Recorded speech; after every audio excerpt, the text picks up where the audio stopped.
Greetings and welcome to American History Today. I'm Thomas McGregor. In politically polarizing times like these, we can often forget where we have come from. The United States hasn't always just existed as one of the greatest nations on earth. It was born out of ideas, philosophies, debate, and compromise. And we have fought for these United States. We have fought for our freedoms, and we are still fighting to this day to protect it. On September 9, 1776, the Continental Congress formally declared a new name for a new nation called the United States of America. This replaced the term United Colonies, which had been in use up to that time. In the Congressional Declaration dated September 9, 1776, the delegates wrote the following: that in all continental commissions and other instruments where the words United Colonies have been used, the style be altered for the future to the United States. A resolution by Richard Henry Lee, which had been presented to Congress on June 7th and approved on July 2nd, 1776, issued the following resolve: that these United Colonies are, and of right ought to be, free and independent states. And as a result, John Adams thought July 2nd would be celebrated as, quote, the most memorable epoch in American history.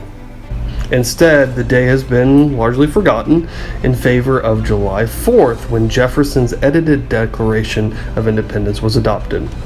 That document also states that these United Colonies are, and of right ought to be, free and independent states. However, Lee began with the line, Jefferson saved it for the middle of his closing paragraph. By September, the Declaration of Independence had been drafted, signed, printed, and sent to Great Britain. What Congress had declared to be true on paper in July was clearly the case in practice, as patriot blood was spilled against Britain on the battlefields of Boston, Montreal, Quebec, and New York.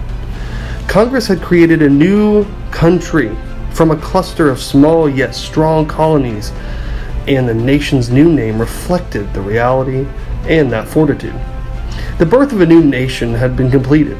The United States of America had been born into a dark and violent world, signaling a new hope of prosperity, unity, and something that would change the world forever. Today, we revel in patriotism, and we stand firm on our ideologies.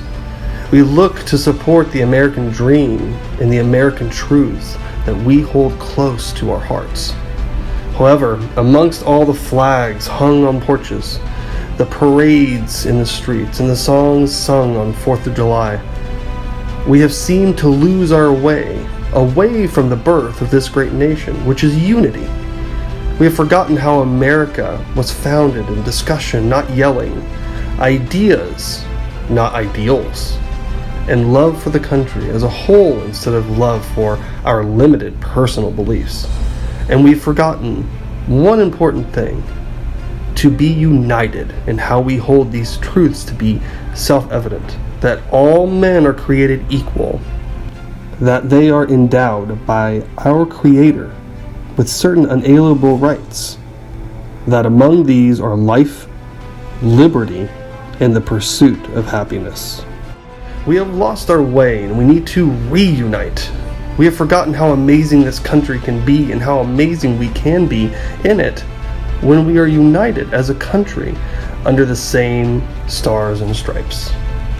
The country is here to support us in this unity, to help us grow and prosper as individuals, as states, and as a country. Instead, we fight over personal beliefs and feelings. Let's remember old glory again. Let's remember what it felt like when we saw the picture of the flag being raised in Iwo Jima. Let's remember what it feels like to be united. This sense of pride is unshakable, and to quote former President Thomas Jefferson, the price of freedom is eternal vigilance. So, we must remain vigilant, not just for ourselves, not just for future generations, but to be united together in a country we love, that we call the United States of America. And until next time, explore history, share history, and make history.